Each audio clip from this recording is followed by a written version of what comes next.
Hello, my name is Brendan Decora, and I want to welcome you to my podcast, Pro Audio Profiles. Here, I'm going to interview recording engineers, mixers, producers, and others in the pro audio field. Together, we're going to learn how you can make amazing records that can give your listeners goosebumps. Welcome to the show.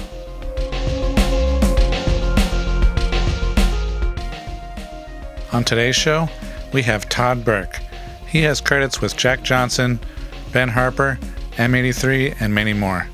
Check it out. First off, thank you so much for being here. My pleasure. I'd love to get, some of your backstory, your history, what you've done through the years, how you got to where you are. Yeah, I guess the quick story would be I grew up in Colorado.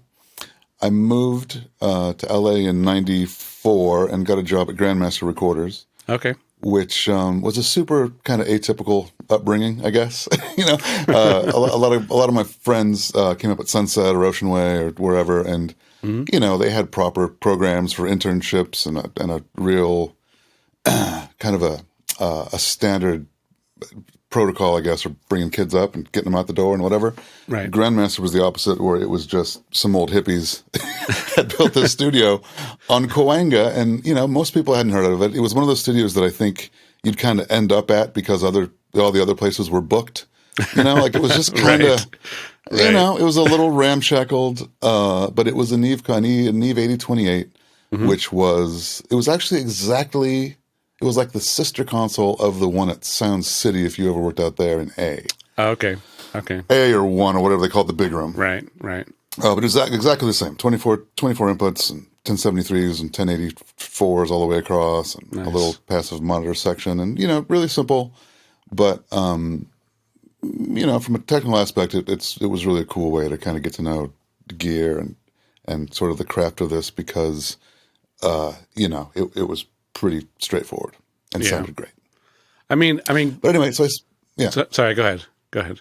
Well, so I spent a few years there and made kind of quickly made a few friends, and Sylvia Massey kind of took me under her wing at one point. She had made a record with Tool there just before I showed up, and that was kind of the deal. I kind of very quickly in my mid-20s. I was really lucky, and by the time I was 24 or 25, I was in the engineer seat on some major label records. It was very cool. Nice. Yeah. That's cool. Yeah, so that was a bunch of like Ben Harper and Jack Johnson and some kind of singer-songwriter records. And okay. I don't know. There's been a bunch of eras, and then I started working with Tony Hoffer at some point in around 2000, I guess. And we did about 10 years of English rock bands, the Kooks and the Fratellis and the Thrills, and Bell and Sebastian, and a whole bunch of really cool records. Nice. And then my daughter was born around 2012. We got pregnant anyway. And I kind of knew that I didn't want this 12, 14-hour day situation. Right. Had been great, but, it was time to maybe try on a slightly different pair of shoes. And I kind of I hit up a buddy of mine who was a film composer who I'd worked with in the past. And he was kind of looking for some help. And I transitioned into doing about 80% film underscores, recording and mixing underscores. And then throughout the 20 teens, up until the pandemic, really. And then doing, mixes that would come my way, of course, for records, but, really kind of paying the mortgage with film work. Right. And then post-pandemic, I don't know, it's kind of a new world now. I've been doing a lot of Atmos stuff lately, which is kick-ass. Nice. But that's the short story of me, I guess. That's cool. Nice. So I'm 50-ish. I'm just another 50-ish white-haired dude that's 50, looking 70, and just trying to, it's been kind of a crazy run, but here we are. Oh, good. No, I actually had a friend of mine from school intern at Grandmaster for a while, a long time ago. Wait. What year would this have been? This was probably 2002, 2003, maybe. Something like Chad? that. No, who are we talking about? His name was Mike, actually. I never met a Mike. Really? Did he actually do an internship there? Okay. Yeah, he was an intern. I think he worked there for a little while. He got hired as a runner and everything. I went there like once or twice back in those days and saw the room. Right. So that's cool. It was a cool place. I mean, it was a really cool place. It was really interesting. Definitely. I lived there. When I moved out, I had no money, so I just lived at the studio. So you know that upstairs, that crazy upstairs lounge. Oh yeah, with the barber chair, the awkward barber chair, and the whatever. It was like it was built like a ship. Like everything was very nautical. Yeah. So I lived up in the ship for quite a while. Yeah. That's awesome. Yeah. It's crazy now. I saw the other day that it's a restaurant and they kept the name. It's still called Grandmaster, and it's a like bougie Hollywood restaurant now. Oh, what the fuck? I haven't yet brought myself to go in. I haven't either. Yeah. It's crazy. I'm sure it's just going to be cringy and super fucked up, but I kind of need to go check it out. And they have like all like the record names of like menu items and stuff, and like really like cheeseball stuff. It's like, okay. I reached out to those guys when they'd first opened. There was an engineer who just passed at that time, who was kind of the heart and soul of that place. And I reached out because I wanted to see about doing like doing a memorial service there and whatever, just get in the building and maybe have a little thing. And they weren't really into it. They didn't really respond. Oh, jeez. I was like, you guys, this is your chance to like, get the old guys in, get some stories. Like if you really give a shit about this kind of front you're putting up of like, with the gold records and the Hollywood history and all the stuff, this is your big chance. Like, here we are. Let's do this. Wow. And it was just crickets. So I don't know. Crazy. I shouldn't, I suppose, talk shit about them, but they kind of left a funny taste. One of these days, one of these days I'll go in and have some bougie pasta, I suppose. Yeah. Nice. Who knows? So do you, I mean, all of us wear separate hats in the studio. Are you mainly producing, or do you engineer? Do you mix? Is there anything you do most of? I mostly mix anymore. Throughout my kind of record making years, you know what I'm saying? I've always been the guy, like I'm a really technical guy. I'm a drummer.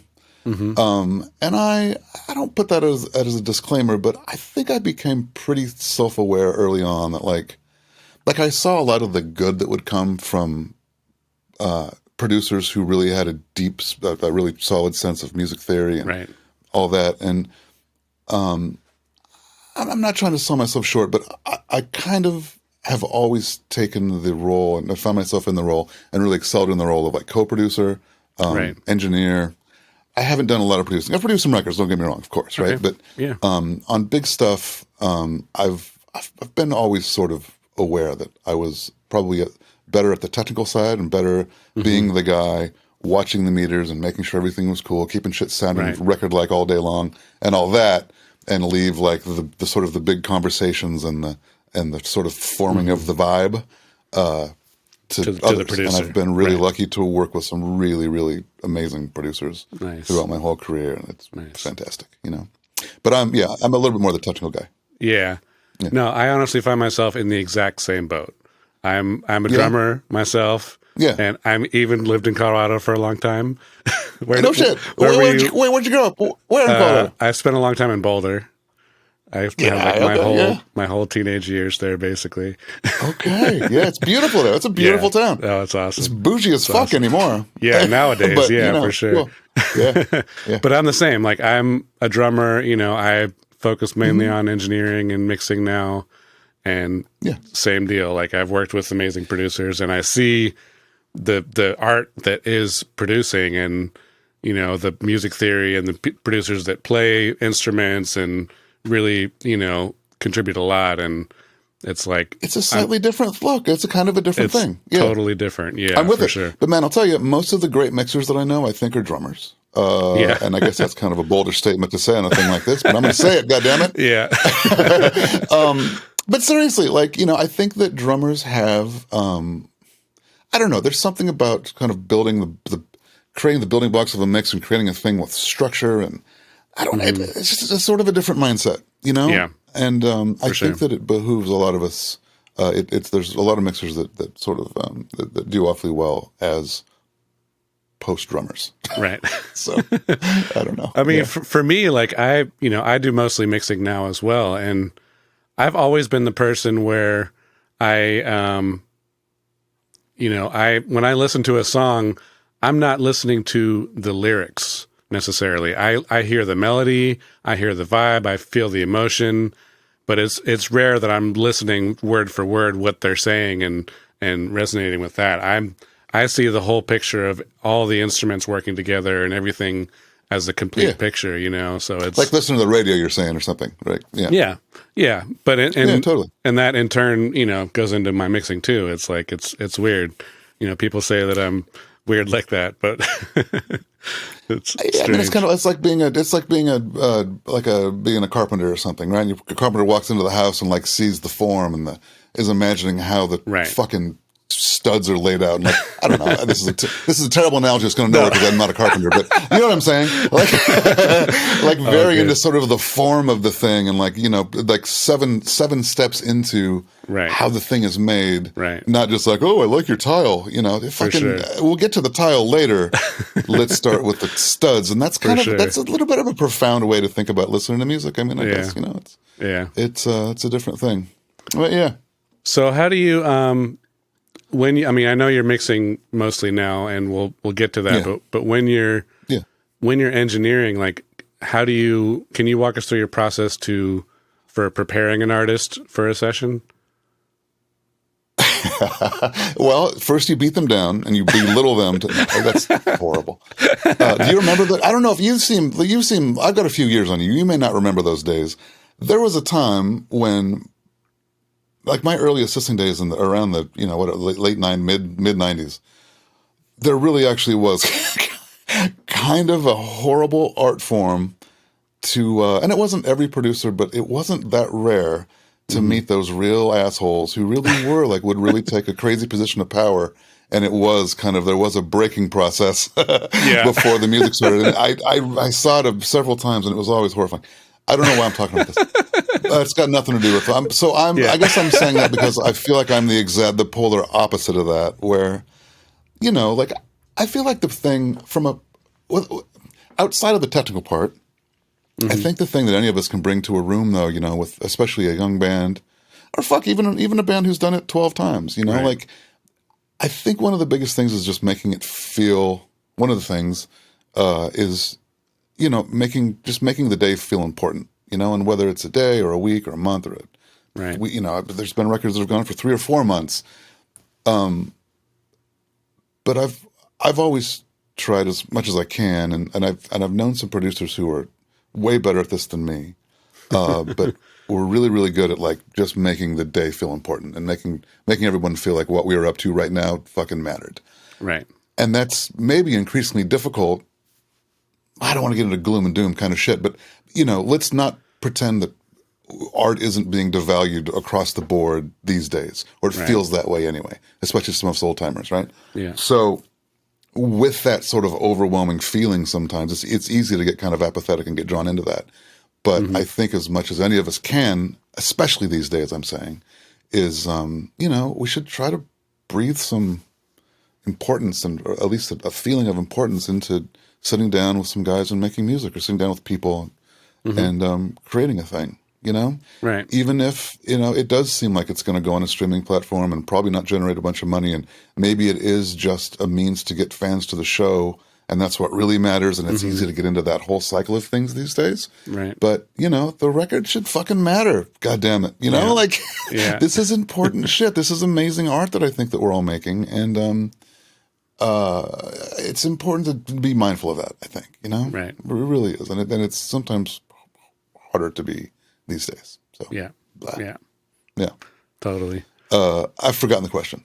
Okay. I'm just on my box. That was perfect. That was perfect. Question doesn't matter.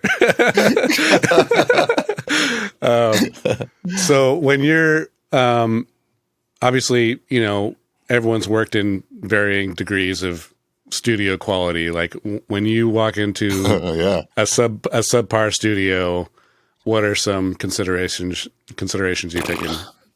Yeah, I mean, so this is a struggle that I have a lot anymore, and maybe a lot of us do. But I find myself passing on a fair amount of tracking dates anymore. Not because I don't think I could do them, but because I don't think I could do them as well as a guy who records stuff in a garage all the time. you know? Yeah. Like, I've been privileged enough to come up at, I worked at Sound Factory and Sunset Sound a lot, Capitol, whatever. And that's, like I know the sort of quality of work that can be done in that environment, with a highly functioning console, microphones that are just the tits, and just everything works, and Yeah. And my skill set isn't really getting a passable drum sound in a square drywall room and all that. And there are guys that are great at that, and I think that's an amazing skill set to have. I honestly I'm not great at it. So I probably spend less time tracking anymore. I haven't like made this big decision like, oh, I'm just going to mix. Like, it isn't that at all. Yeah. But I am pretty, I'm pretty honest as much as I can be in my inbox, messaging people back. Like, I don't know that I'm the guy for this. I know a couple guys at this price point that would kill this. Yeah. And I would love to help, and I'd love to, help you find those people. I'd love to help you mix. I'll even give just comments for free, whatever you need. I'm here for you. Right. But like, I try to be as honest as possible, and I'm not the guy to kind of do the low end recording. Right. It's going to suck. Right. It's going to suck for you. It's going to suck for me. You're not going to, it's just going to suck. It's not going to be fun. Well, and that's just me being honest, know? No, I feel it. Then, so then, so I try to, so I don't, so what that means is I don't do a lot of tracking dates anymore. Right. And I'm sort of just continuing to shoot myself in the foot right now, but here we are. Well, so just the whole thing, like the headphones, like the headphones just have to work, Yeah. When the headphones don't work, and it ties into the thing I guess maybe I was saying before, is like if you roll into a place and you spend an hour just trying to get the fucking manhandling the headphones into action. Right. It doesn't feel like an important day. Like, it doesn't feel like we're all working at our highest potential. And it's a different smell that we've all got amongst us. Yeah. And I don't know, I've got a weird, maybe reverence to record making that it just bums me out in my soul. Right. When it doesn't feel like, and it's almost, I mean, I don't go to church, but like there's some analogy there maybe to like, I do feel like, a recording session is sort of hallowed ground to a degree. Right. And it needs to matter, and it needs to be taken seriously. And it's I love being a conduit for all that. And on the other side of that, I'm just the worst person to drag into a half-assed studio and try to just get through it, Oh, good. So I don't know. There's of course a spectrum to all that, and there is a lot of like mid-range places that are badass, and right. But in terms of kind of down and dirty, crawling around in the back of the desk with the speakers up against the wall, trying to find the XLR cable to just get the vocal to. I don't know if I can do that anymore. Totally. Yeah. And then, so in turn with mixing, like, I know I get files across the board. Some of it sounds amazing. Some of it sounds awful. What do you, how do you work around those things? I don't know. It's a funny thing. I'm going to tell the story. So, it's a funny thing in that I had a realization recent, like in the last month or so, where I've spent the last year doing a lot of mixing here at home, and most of what's been coming in is all indie stuff. It's all kind of self-recorded things. The files that I'm receiving, for the most part, the bars, it's not that the bar is low, but like it's pretty simple, Yeah. And it's just that the guy that recorded it, or the person that recorded it, whether that was the artist or the engineer, they just didn't have the tools. Like we're talking about, like the thing I'm talking about. Yeah. I'm not really, like, I can't really do. It's that. It just smells of that. It's a lot of like all the mics it's just a mic into a 500 series mic pre, straight into Pro Tools. So every guitar track has got both mics printed, let's say. Like nothing's really committed. There's nothing, there's no sound. There's just no sound. It's just a bunch of parts. And that's fine. Like, I don't want to I'm not going to get on a soapbox about that, because I get it. Like that's what you had in front of you that day. And here we are. Let's make this good. but this revelation I'm talking about, I guess, is that having done that then for several years and like pretty much without fail, like just really kind of saving the day, so to speak, on stuff that was pretty humble, and the mix process is really a process of just getting it to sound like a record, and just getting it to a point that it's good, it's like passable and record-like and all that kind of stuff. Maybe there wasn't a lot of intent in the recordings, but we're going to make this feel intentional. Right. Great. That's one style of mixing, and that's a lot of what I do lately. But I was kind of lost my mind a little bit at the very beginning of this year, where I ended up on the flip side of that, where this band flew me out to Germany to this fucking amazing studio in Hamburg. Yeah. And we did the whole thing, and we really approached it with a lot of intent and a lot of we made a really, a recording that had a lot of intention behind it, and everyone, and it was the whole thing. We all felt really passionate on the day. We knew what we were doing. The ship was going one direction. It was very cool. It was like the old days, so to speak, right? And then I got back home to mix it, and I lost my mind. I was like, oh my God, I don't know how to do that. I've forgotten how to do this. How do I not fuck this up now? And it was such a weird, does that make sense? I was on the other side. I hadn't done a gig. I hadn't sat down to mix a thing that I had recorded in a nice studio in so long that it absolutely did my head in. I struggled and struggled and struggled and struggled to get a mix of these songs because it wasn't, it's easy to kind of swoop in and save the day sometimes, Yeah. For sure.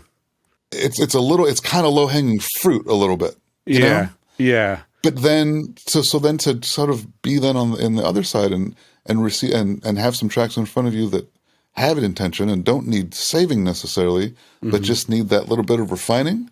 That sounds easy, but I'm not afraid to admit I forgot how to do it, and it really it threw me for an actual loop. It was crazy. Right. No, that's actually one thing I wanted to touch on too is, obviously when you're working with bigger artists, people with budgets, people that have, the time and money to go to studios and make things sound great, when you get those songs to mix, oftentimes, the biggest mixers in the world, do these incredible, artists, and you look at their process and they barely did anything because the files they got were so great to begin with. That, it's like just refining a little bit and then you're done, Totally. Yeah. Well, that's half the skill set is assessing what the thing needs and having the sense to not overdo it or, Of course. Yeah. On the other side of that, a lot of us tracking guys, though, can get a little bit upset. You take a record to a certain point and then it goes off to a three-named guy and comes back just a little more compressed and a little too bright. And you're like, whoa, hold on a second. That dude just, and this is how I don't know if these days still exist, but that was a real rub back in the day. It's like, man, I just spent 3 months on a thing. That dude spent 3 days on a thing. Right. I'm sure he made more money than I did. Exactly. And if we want to talk about levels of contribution, right? Yeah, it's tricky. It's tricky stuff. Crazy. It's tricky stuff. Crazy. Yeah. So then, when you're obviously, for me, a big part of mixing is just communicating with the artist and figuring out what direction to go and what their final vision is and everything else. Is there a process you use for that, or how do you work with that? I mean, I try. I try to have as much sort of back and forth, and it's usually over email anymore, but I really try to have a pretty strong sense of a goal state before I even receive files. Yeah. And I'm not saying I always succeed at that because, I don't know, but it's a lot of artists don't know how to take that sometimes, it's like, for fuck's sake, let me just send you the files, just mix them. What? Right. Yeah. And here I am like, oh, but tell me more. Tell me more. Tell me how did you feel when your grandma died? Like, where's this song? And they're just like, dude, just fucking mix this, Right. But so, I don't know. I don't have a process that I can probably explain clearly because I don't know, but it is, I try to get all the clues in the world. because you know how it goes. Like you kind of get your mix one together, and you've got a little bit. As much as we try not to, you've got a little ego on it always. You know, right? And you send it off, and you've probably thought too much about it, but you send it off, and you're a little bit vulnerable when you send off that first mix, and you want to, you of course want it to go the right way, and everybody's happy to get a note back of like, these are the 4 things I like, and these are the 3 things I don't like, but the note you always get back are these are the 3 things I don't like. Of course, of course. So, I guess I'm just rambling, but but the point is, and I guess it's not much of a statement, but it's kind of obvious. But I mean, the more information you can get at the beginning, the better off you're always going to be. And I really hammer people sometimes over email, right? With various degrees of success. No, exactly. So how do you? But you care, yeah. Yeah. No, it's all about working with them, and with me, like I know, I have the hardest time when the clients will say like, hey, like we don't want to give you a reference, just do your thing, and then it's like, well, I don't know where to go. Like mixing is infinite, I can do anything I wanted, and if I'm not reading your mind correctly, then you're going to be super upset and not like it. So. It's difficult. I've had a little string lately of things that it's hard. It's hard when you can't get any information at all. Because it is like what we're just going to throw darts at a wall here, because that doesn't sound that fun. Yeah. And the truth is, as a mixer, I don't know how everybody is, but for me, if my mix 1 gets shot down to the point that it's like I just don't even know where I am anymore, it's like right. If we can't find any sort of redeeming qualities in where we've begun, there have been several mixes that I'm just like, look, you guys, I love your band, and you all seem cool, but why don't you try somebody else? And then if you want to come back to me, you totally can. The door's open. Door's always open. Right. But if we can't have a dialogue that's at least some vague adjectives kicking back and forth, right? And at least find some points. If the note is just this doesn't feel right, try again, right? And that's happened a couple times lately, and I've not really known how to take it. Yeah. There's nowhere to go from there, right? Right. It's like what do you mean? I can't. I try again. Like this was my instinct, and I'm fine if that instinct is incorrect, but like we've got to find we got to work from here. There is no new place to work from. This is where we're working from. This mix 1 is what we have to work from. We have to keep moving forward. Exactly. So I don't know. It's a rare. I mean, I can probably count on one hand the times that's come up in life, honestly. But I had one recently that really threw me for a loop. It was like I just couldn't get any information, and it seemed foreign to the kids to give information. They were just like, "Well, I don't know. It's just not right. Like, just try again. Maybe just start from scratch. I know. They're like, I know. Just put the faders to 0 and just start from scratch. Right. Like something different was going to happen. It's like, well, it's not quite that mystical, you guys. It's like it's going to be the same." Yes. It's not gonna, I'm just going to spend another 4 hours on this. So. Right. I just want to take a quick break and tell you about my free guide detailing my techniques for recording huge snare sounds. Check it out now at brandondecora.com/huge snare. And now back to the show. So this is more of a production question, but it applies with mixing and engineering too. But do you ever work with artists to like develop their overall sound and brand kind of thing, or? I mean, I feel like that's always kind of a part of it, is like trying to find something recognizable and identifiable. And, obviously if a band comes to the door, I mean, I work with a lot of young bands, I guess is what I'm saying. So there's always, that's always sort of a part of the conversation is, how do we want to come off with this? Right. Like, because it's easy to sort of hype it up and add some grit and like just do a bunch of things we're all doing right now. Yeah. But like, let's try to like zoom out a couple steps. And this is the part of that early conversation that sometimes falls on deaf ears. It's like, let's zoom out a couple steps and let's maybe, whether we're finding records from the past that we can use as conversation pieces, or just going with straight up adjectives and like, we're going to take a minute and like learn each other's vocabulary. I'm cool either way. Let's do it.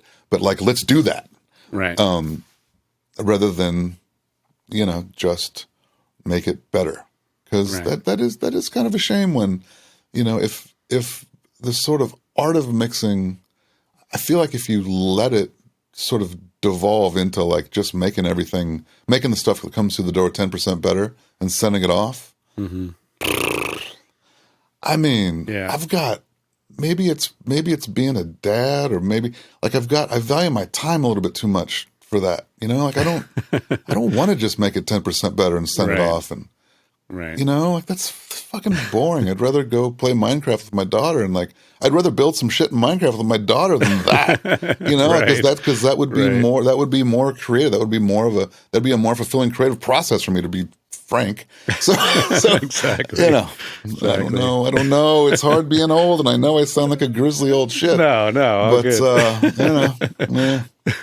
No, and that's, like, what's the definition of better too? Like, some people want, a more grungy, distorted sound, and a lot of people think that would be worse. So it's like, how do you, it's just because it's a cool sound is really the goal. It's like, better isn't always the right thing.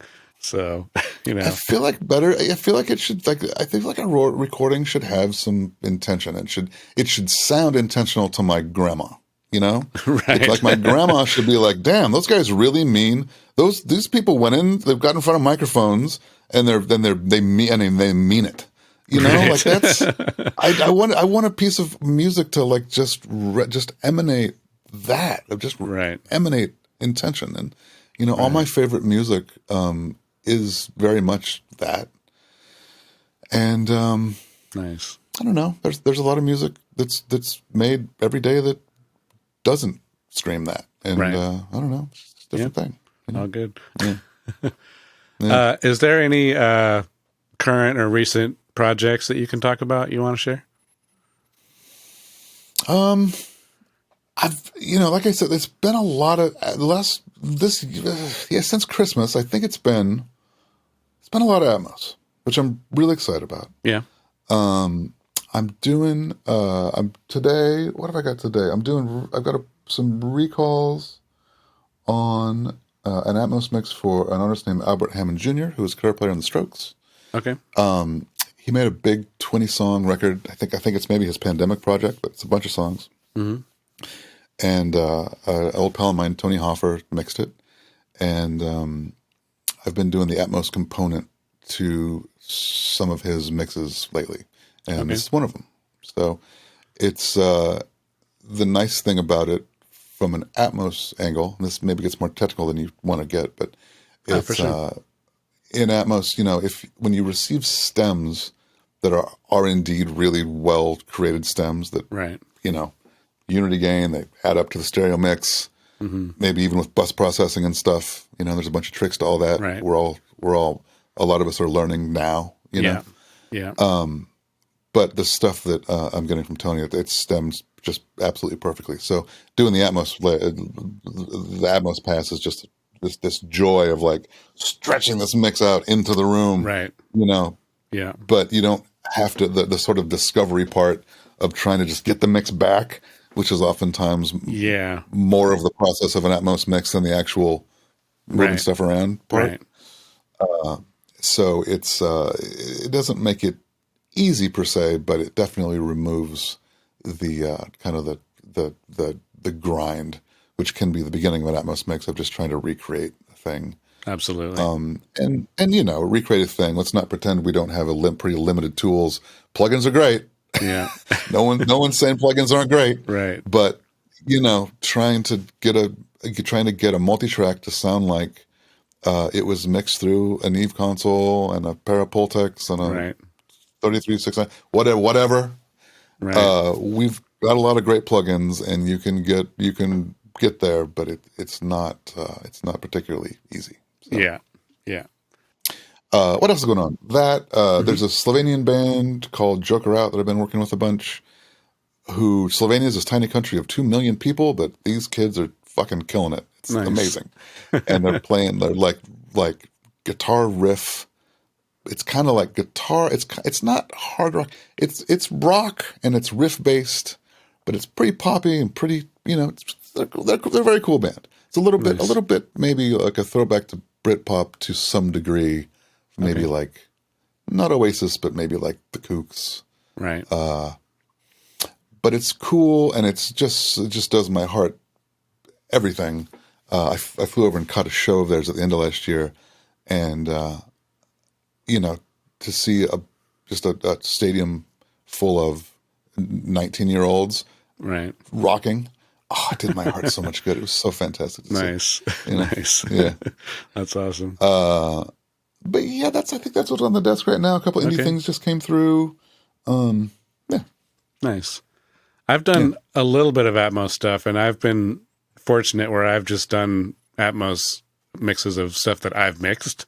I haven't actually done like recreations or anything. How does it vary when you do something where, like, do you even use the stems? Because I find I'll just like open up the mix session and, spread stuff out right from the mix session sometimes.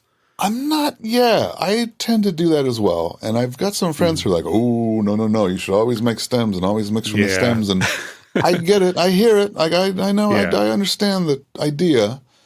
But I don't know. I don't have an easy way of stemming the reverb separate from the vocal, let's say. And and then compound that on across everything, my stems tend to, the way my template works and the way everything works is my stems tend to, they've got all their stems. They've got all the effects on the thing, right? Exactly. So it would be such a process to it would just be a process for me to detach reverbs and delays and stuff enough the way I would want them to be in Atmos that I feel the same way. I'm happy to go back to multi-tracks on stuff I've done. Right. If I didn't do it, then again, going back to a multi-track, there's a whole discovery process and a kind of rebuilding the mix, which that's a skill set all its own. Can of worms, yeah. Awesome. So, so I've been lucky. Most of the Atmos stuff I've done so far, it's all been, with a couple of exceptions, it's all been very, very, very high quality stems. Nice. So that really helps. That leaves you walking away from an Atmos mix with a very good taste in your mouth. Yes, absolutely. Because it wasn't a grind, and it actually was really fun. So. Exactly. Nice. Awesome. Well, I like to finish each episode with the same, couple of questions from everyone. Cool.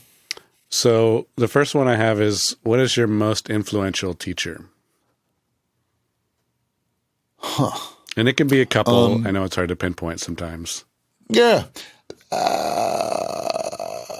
So, just listen. Everything is just listening. And I feel like, if I'm real honest, I think I've probably learned more from just listening to records and really paying attention than anything in the world. But there have been some humans that were fucking instrumental. So in my Grandmaster days, there was an engineer there named Jimmy Mayweather, who that's who I was talking about, who had passed when I looked into going back to the restaurant. And he worked with Leon Russell in the 70s. I think they put together a remote truck. He wasn't well known. There was no he was the guy, he mixed fucking whatever it was. Right. Actually, I think he made a war record though, and I think he actually may have mixed Lowrider, which isn't nothing. I'm not saying it's nothing.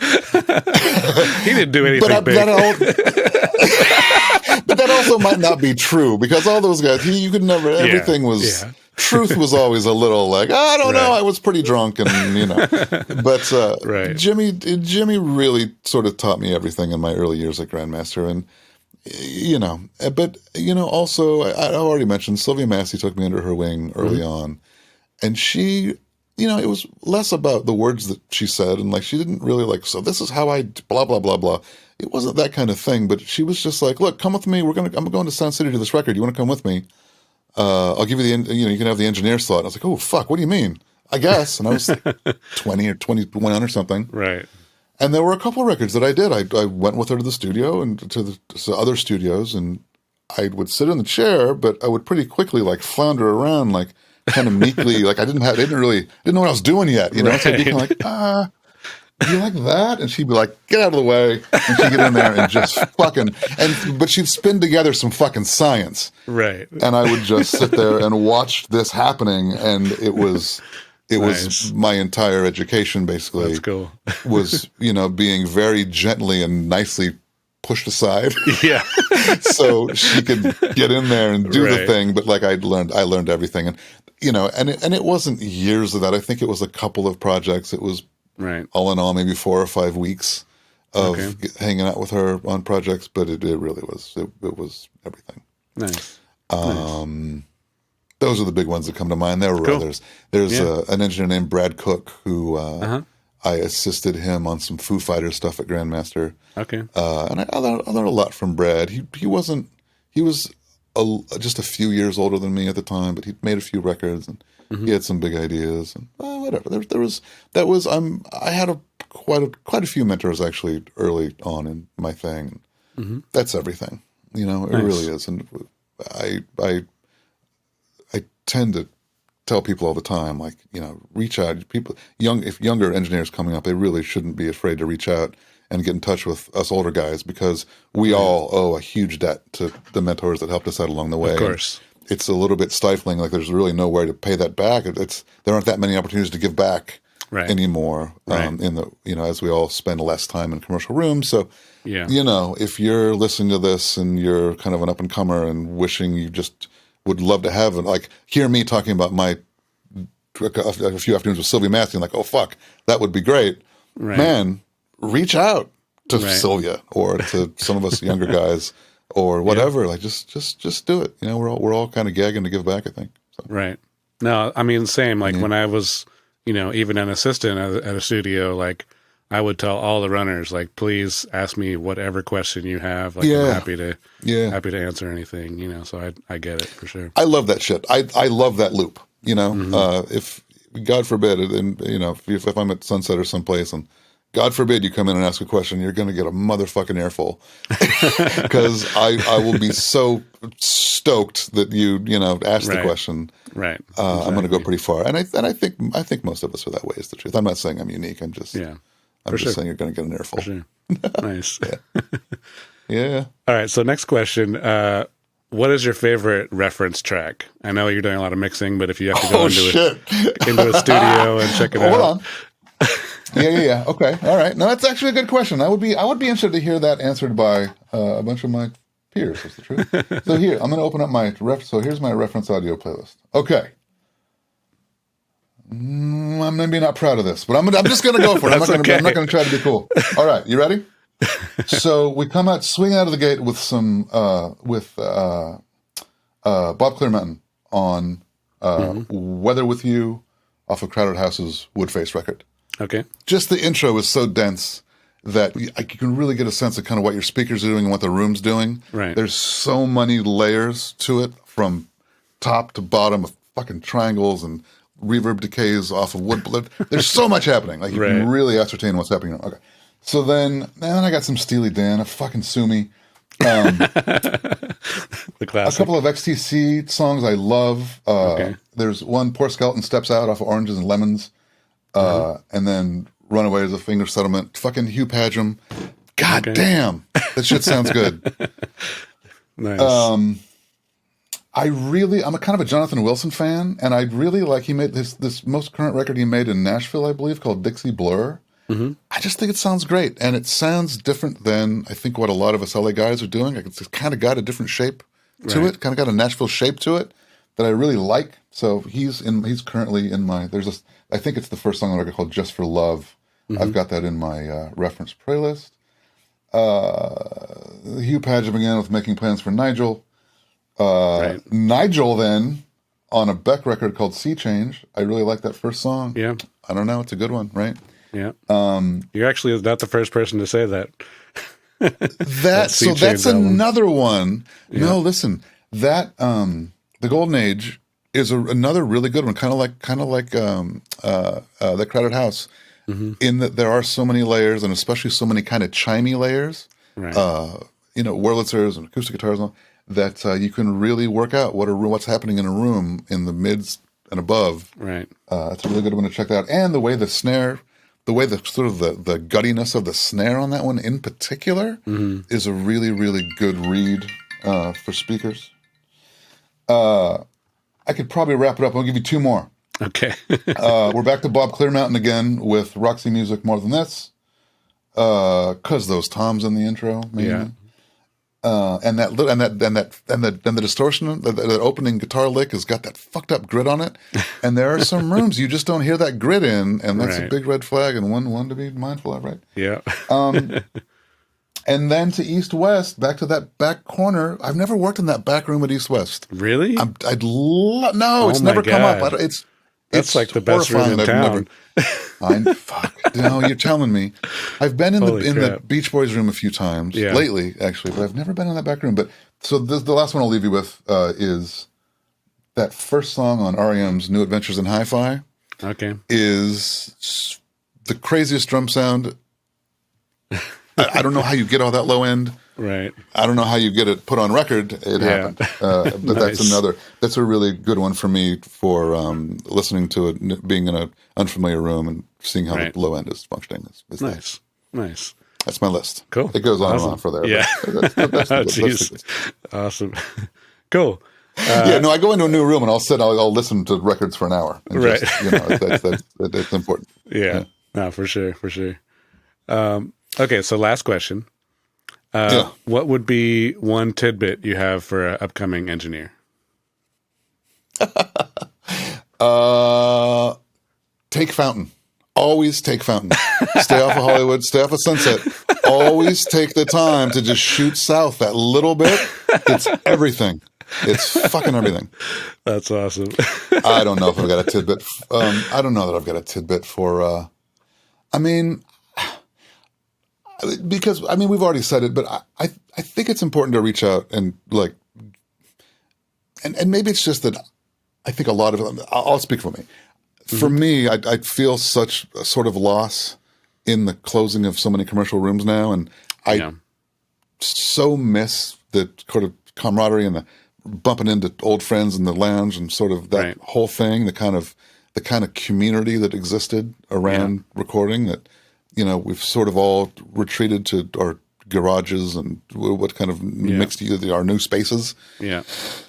And I think that's fine. It's cool, but I'll always sort of miss the community aspect to it. And I think that a lot of good comes from that, and I think if I were going to just give some blanket advice, it would, and it's the thing I've already said, but it would be to just reach out, if you're trying to kind of get your foot in the door and try to become a better recordist or a better mixer or whatever it is. It's easy to go to YouTube and watch a bunch of videos. Right. And there's probably quite a lot of some value to be gleaned there, but man, why not go get coffee with so-and-so? Yeah. Just fucking do it. Right. Do it. Just send an email.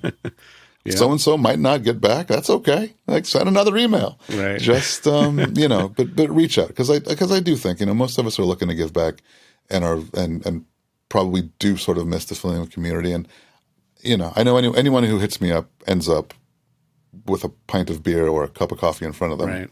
If I can make it happen, So Nice. And I think a lot of peers are that way too. So that's what I'd say. Cool. Reach the fuck out. Awesome. Nice. Cool. Awesome. Well, thank you so much. I really appreciate having you on the show. Yeah. Yeah. That's fun. Great. Awesome. Thanks, man. Thanks so much for listening to the show. As you know, I'm just getting this started, and I'd love your feedback on how I'm doing, if I should keep this going, what your thoughts are. Feel free to visit proaudioprofiles.com and send me a message. Until next time.